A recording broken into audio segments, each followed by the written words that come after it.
그날 예수께서 집에서 나가사 바닷가에 앉으심에 큰 무리가 그에게로 모여들거늘 예수께서 배에 올라가 앉으시고 온 무리는 해변에 서 있더니 예수께서 비유로 여러 가지를 그들에게 말씀하여 이르시되 씨를 뿌리는 자가 뿌리로 나가서 뿌릴새 더러는 길가에 떨어짐에 새들이 와서 먹어 버렸고 더러는 흙이 얇은 돌밭에 떨어짐에 흙이 깊지 아니하므로 곧 싹이 나오나 해가 돋은 후에 타서 뿌리가 없으므로 말랐고 더러는 가시떨기 위에 떨어짐에 가시가 자라서 기운을 막았고 더러는 좋은 땅에 떨어짐에 어떤 것은 100배 어떤 것은 60배 어떤 것은 30배의 결실을 하였느니라. 귀 있는 자는 들으라 하시니라. 아멘. 오늘부터 마태복음 13장을 함께 나눕니다. 특별히 마태복음 13장은요. 예수님께서 천국에 관해서 하신 말씀입니다. 이 세상에서 가장 아름답고 영원한 메시지가 있다면 그것은 천국에 관한 메시지일 것입니다. 이 천국이라고 하는 주제는요. 방황하는 인간들이 궁극적으로 도달해야 할 최대의 이상향이자 영원한 안식처인 것입니다. 여러분, 천국보다 더 좋은 것이 어디에 있겠습니까? 우리가 천국에 간다는 사실을 여러분 상상해 보시기를 바랍니다. 그리고 우리가 천국을 소유하고 있다고 하는 이 엄청난 사실을 여러분 한번 생각해 보시기를 바랍니다. 예수님께서 이 땅에 오셔서 최초로 하신 말씀이 바로 회개하라 천국이 가까웠느니라 하시는 말씀이었습니다. 우리가 마태복음 4장 23절 잘 알고 있지 않습니까? 예수님께서 갈릴리 지역을 두루 다니시면서 세 가지를 하셨다고 기록하고 있어요. 가르치시고 천국 복음을 전하시고 모두 약한 것과 병든 것을 고치셨다고 했는데 예수님의 3대 사역이라고 이야기합니다. 그 3대 사역 중에 하나 천국 복음을 전하셨다는 것입니다. 마태복음 5장부터 7장까지를 우리가 잘 아는 것처럼 산상설교다, 산상수훈이다 그렇게 부르는데 예수님의 이 산상설교는 천국 백성들이 이 땅에서 어떻게 살아야 하는지 알려주는 대헌장이라고 이야기를 할 수가 있습니다. 예수님께 십자가에 달려 못 박혀서 죽으셨어요. 왜 십자가에 달려서 못 박혀 죽으셨어요? 우리를 구원하시기 위해서. 우리를 구원하시기 위한다라고 하는 그 말이 무엇인가 하면 우리에게 천국을 유업으로 주시기 위해서 십자가에 못 박혀 죽으셨다는 것입니다. 십자가에 못 박혀 피 흘려 죽으실 뿐만 아니라 3일 만에 부활하셨습니다. 왜 부활하셨습니까? 그 천국을 우리에게 주시기 위해서 부활하신 것입니다. 그러므로 그리스도인이라고 하면 천국을 날마다 마음속에서 꿈꾸고 천국을 날마다 생각하고 천국을 날마다 사모하고 그 천국을 기대하며 느끼며 살아가야 되는 것입니다. 그런데 죄송한 말씀이지만 많은 그리스도인들이 천국을 까맣게 잊어버리고 살아갑니다. 천국을 생각하지 못하고 살아갑니다. 천국이 없는 것처럼 살아갑니다. 그렇다면 우리 그리스도인들이 천국을 생각하고 살지 못한다고 하면 세상 사람들이 천국을 어떻게 생각할 수가 있겠습니까? 그러면 도대체 천국은 어떤 곳인가? 천국은 무엇을 하는 곳인가? 하는 것입니다. 오늘부터 우리가 나눌 마태복음 13장에서 예수님께서는요, 천국에 관해서 아주 자세하게 설명을 해주고 계십니다. 먼저 마태복음 13장 1절부터 33절까지의 말씀을 우리 다시 한번 같이 한번 읽어보시겠습니다. 읽겠습니다. 그날 예수께서 집에서 나가사 바닷가에 앉으심에 큰 무리가 그에게로 모여들거늘 예수께서 배에 올라가 앉으시고 온 무리는 해변에 서 있더니 예수께서 비유로 여러 가지를 그들에게 말씀하여 이르시되 씨를 뿌리는 자가 뿌리로 나가서 거기까지 보겠습니다. 이 말씀에서 우리가 먼저 나눌 말씀이 있습니다. 예수님께 집에서 나가셨다. 그리고 바닷가에 앉으셨다. 라고 하는 말씀 우리가 좀 묵상해 보려고 합니다. 예수님께서는요, 산에서 하나님의 말씀을 선포하셨어요. 어떨 때는 가버나움 회당에서 말씀을 선포하셨습니다. 그런가 하면 누가복음 5장에 보면 베드로의 배에 오르셔서 무태에 있는 사람들에게 하나님의 말씀을 전하셨어요. 그리고 오늘 본문에 보면 예수님께서 바닷가에서 설교를 하셨습니다. 여러분, 예수님께는요 따로 특별한 장소가 없으셨다는 것입니다. 하나님의 말씀을 선포하시는데 특별한 장소가 없으셨다는 것입니다. 모든 장소가 예수님께는 의미가 있는 장소였었습니다. 어떤 때에는 산에서, 어떤 때는 바닷가에서, 어떤 때에는 배에서, 또 어떤 때에는 집에서, 가정에서, 어떤 때에는 가버나움 회당에서 말씀을 전하셨습니다. 그러므로 예수님이 계시는 곳, 그곳이 바로 예배당이고요. 예수님이 계시는 곳이 바로 초막이나 궁궐이나 다 의미가 있는 곳이 되는 것이고요. 예수님이 계시는 곳이 교회가 되는 것입니다. 그래서 여러분, 우리 교회 하나님의 축복 속에 아름다운 예배당을 가졌는데요. 우리 교회처럼 아름다운 예배당을 가진 교회도 교회이고요. 시골에 저 두메 산골에 십자가 종탑 하나 변변히 세우지 못했던 교회일지라도 주님은 그곳에 계시는 것입니다. 상가 조그만 예배당도 그곳에도 주님은 함께 계시는 것이고요. 우리가 있는 오산에도 주님은 계시는 것이고요. 서울에도 계시고 아프리카에도 우리 주님은 계시게 되는 것입니다. 그러므로 중요한 것은요, 장소가 아니라 예수님과 예수님의 말씀이라는 것입니다. 예수님이 그곳에 계시고 예수님의 말씀이 계시면 그곳은 훌륭한 성전이 되게 되는 것입니다. 예수님께서 바닷가에 앉으시자 큰 무리가 예수님께로 나왔고요. 예수님께서 배에 올라가 앉으시고 무리에게 이제 말씀을 전하시고 무리들은 해변에 서 있었습니다. 그리고 예수님께서는 그곳에서 비유로 여러 가지를 말씀해 주셨는데 그 말씀이 바로 천국에 관한 내용이었습니다. 비유로 천국을 무리에게 가르치시고 말씀해 주신 것입니다.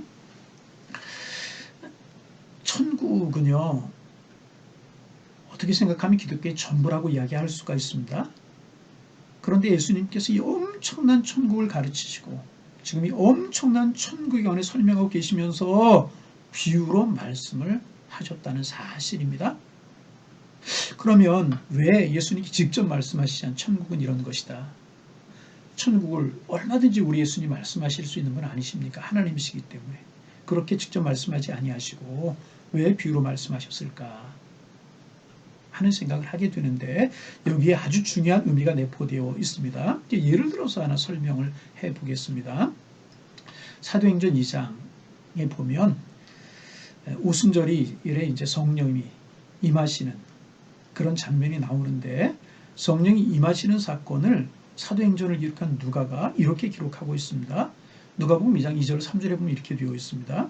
호련히 하늘로부터 급하고 강한 바람 같은 소리가 있어 저희 앉은 온 집에 가득하여 불의 혀같이 갈라지는 것이 저에게 보여 각 사람 위에 임하여 있더니 그랬습니다. 사도행전을 기록한 누가는 성령님이 너무너무나 위대한 분이시고 성령님은 하나님 자신이기 때문에 무엇이다. 성령에 관해서 이렇게 설명할 수가 없었던 것입니다. 그래서 무엇과 같다. 구체적으로 말씀을 드리면 불과 같다. 불이 혀같이 갈라지는 것 같다. 불이 성령입니까? 아닙니다. 혀같이 갈라지는 것이 성령입니까? 아닙니다. 그 성령님, 위대하신 성령님을 설명할 수가 없는 거예요. 그래서 무엇과 같다, 불 같다, 불이 혀같이 갈라지는 것 같다 이렇게 설명을 한 것입니다. 진리가 너무나 위대하고 클 때에는 무엇이라고 단정히 설명할 수가 없을 때가 있습니다. 그래서 무엇과 같다. 무엇과 비교해 볼 때 이렇다. 이렇게 설명할 수밖에 없는 것입니다. 여러분, 천국도 마찬가지인 것입니다. 천국은 인간의 언어로 설명할 수 없고요. 천국은 인간의 개념으로 설명할 수 없을 정도로 어마어마하게 큰 것입니다. 여러분, 천국은 인간의 언어로 글로 담을 수가 없이 어마어마한 것입니다. 그렇기 때문에 예수님께서는요, 비유를 들어서 그 천국을 설명해주고 계시는 것입니다. 그래서 비유로 설명할 수밖에 없다는 사실이 천국의 첫 번째 특성이라는 것입니다. 한동안 우리 사회에 천국에 갔다 왔다라고 하는 분들이 많이 있었어요. 그리고 이제 그분들이 간증한 테이프를 제가 들었던 적이 있었습니다. 근데 참 듣다 보니까 가슴 아픈 것이 있었어요. 그럴듯하게 이야기를 해요. 소설같이 쓰고 있어요. 그런데 사실 가만히 들어보니까 그 속에 허무맹랑한 내용들이 많이 있었습니다. 신앙의 양심에 비추어 볼 때 용납할 수 없는 분들이 참 많이 있었습니다. 이런 일들 그래서 여러분 신비한 것이라고 희한한 것이라고 다 따라가지 말고 분별력을 가지고 분별할 수 있어야 되고요. 조심하고 경계해야 되는 일들이 아닐 수가 없는 것입니다. 예수님께서도 천국을 비유로 설명하셨어요. 그런데 어떻게 천국을 왔다 갔다 하면서 그 천국을 이야기할 수 있는 것이겠습니까? 조심하고 경계해야 될 일이 아닐 수가 없는 것입니다. 그래서 계시록에 보면 천국 안에서 많은 이야기를 하고 있지 않습니까? 근데 계시록에 천국을 어떻게 이야기하고 있습니까? 비유와 상징 이런 것들로 이야기하고 있는 이유가 바로 그래서 그런 것입니다. 여기서 사도 바울 이야기를 우리가 안 할 수 없습니다. 사도 바울이 삼층천의 비밀을 보고 왔다고 이야기하지 않습니까? 삼층천이란 천국을 말하는 것입니다. 바울이 삼층천에 갔다 왔다는 사실을 바울이 이야기를 하는데 그것도 삼층천을 보고 갔다 온 12년이 지난 다음에 바울은 비로소 이야기를 하고 있습니다. 그것도 자신의 사도직이 공격을 받을 때 할 수 없어서 간증하는 식으로 자기 삼층천을 보고 왔다라고 하는 사실을 이야기합니다. 너희가 신비를 말하느냐? 그러면 나도 할 말이 있다. 그러면서 이제 삼층천의 비밀을 보고 온 것을 말합니다. 이 간증을 하면서 바울은 이렇게 이야기를 합니다. 무익하나마 내가 부득불 말을 한다. 내가 셋째 하늘에 갔다 왔다 하면서 자신의 간증을 천국을 보고 온 자기의 간증을 이야기합니다. 여러분 어떻게 생각하십니까? 하나님께서 보여주셨어요. 천국을 봤어요. 삼층천의 비밀을 보고 왔어요. 신비로운 체험입니다. 얼마나 놀라운 체험을 했겠습니까? 얼마나 할 이야기가 많았고 얼마나 하고 싶은 이야기가 많았겠습니까? 그런데 12년 동안 그 말 하지 않았어요. 12년 후에 이야기하면서 무익한 것이다. 그래서 내가 말하지 않으려고 하다가 부득불 내가 말을 한다. 그렇게 이야기하고 있는 것입니다. 바울의 이런 자세가 여러분 바른 자세인 것입니다. 아무리 천국을 인간의 언어로 설명하려고 해도 그것은 이 땅의 언어, 이 땅의 글이지 다 천국을 담을 수가 없는 것이라는 것입니다. 여러분 우리의 글과 우리의 언어로 다 담을 수 있다면 그것이 무슨 천국이겠습니까? 여러분 그렇지 않습니까? 그래서 예수님께서는요 비유를 들어서 천국에 관해서 말씀해주고 계시는 것입니다. 그래서 예수님께서는 이 천국을 비유로 들어서 우리 여러분 쉽게 이해하기 위해서 지금 천국을 말씀해주고 계시는 것입니다. 천국은 우리 인간들이 한 번도 경험해보지 못한 세계입니다. 그러므로 이해하기가 어려운 것입니다. 그래서 예수님께서는 우리가 가장 잘 이해할 수 있는 실제 생활의 일들을 비유로 들어서 천국을 가르쳐주고 계시는 것입니다. 그래서 이제 앞으로 우리가 공부를 하겠지만은요, 마태복음 13장에 보면 예수님께서는 천국을 7가지 비유를 들어서 말씀해주고 설명해주고 계십니다. 이야기해볼까요? 씨 뿌리는 자의 비유, 가라지 비유, 겨자씨 비유, 그리고 누룩 비유, 감추인 보화 비유, 진주 비유, 그물 비유, 이렇게 7가지 비유를 말씀해 주시는데요. 농사 짓는 일에 비유를 들어서 한 것이 4가지, 장사하는 일 2가지, 고기 잡는 일이 1가지인 것입니다. 여러분, 예수님의 이 배려가 참 놀랍지 않습니까? 이 비유들이요, 누구나 다 쉽게 이해할 수 있는 것입니다. 농사 짓는 일, 고기 잡는 일, 장사하는 일, 모르는 사람이 어디에 있겠습니까? 좀 배우지 못한 사람도요, 농사 짓는 일, 고기 잡는 일을, 장사하는 일을 알아요. 많이 배운 사람도 알 수 있어요. 가진 사람도 알 수 있고 못 가진 사람도 알 수 있는 것입니다. 예수님의 배려와 예수님의 사랑이 그 속에 담겨져 있는 것입니다. 그래서 비유를 가리켜서 천국의 의미를 담은 지상 이야기, 다시 한번 천국의 의미를 담은 지상 이야기다. 그렇게 이야기하고 있는 것입니다. 예수님의 사랑과 배려를 그 속에서 발견할 수가 있게 되는 것입니다. 그래서 여러분, 3번째로 예수님께서는 감추기 위해서, 힘들고 어렵게 하시기 위해서 비유를 쓴 것이 아닙니다. 오히려 넉넉히 알게 하시려고 비유를 사용하셨다는 것입니다. 그래서 오늘 우리가 읽지는 않았지만 12절 말씀 여러분 한번 보실까요? 12절에 보면 이렇게 되어 있습니다. 물은 있는 자는 받아 넉넉하게 되되 없는 자는 있는 것도 빼앗기리라 그랬는데요. 앞에 물이 있는 자는 받아 넉넉하게 되되 그렇게 되어 있습니다. 넉넉하게 하시기 위하여서, 넉넉히 알게 하기 위해서, 우리가 천국에 관해서 잘 알게 하시기 위해서 예수님께서 비유를 사용하셨다는 것입니다. 사랑하는 제자들에게, 지금 예수님과 함께 있는 이 무리들에게, 천국 백성들에게, 아니 구체적으로 오늘을 살아가는 우리에게 좀 더 분명하게 체험되고 그래서 확신을 갖게 하시려고 예수님께서는 비유를 사용하셨다는 것입니다.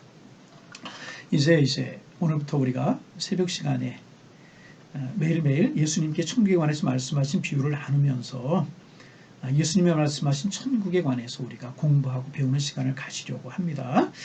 여러분, 이런 시간을 통해서 천국에 관한 믿음이 분명해지기를 원합니다. 천국에 관한 소망이 우리에게 분명해지기를 원합니다. 천국에게 가까이 다가오기를 소망합니다. 사실 여러분, 그리스도인들에게 이 천국은 모든 것이라고 말할 수가 있어요.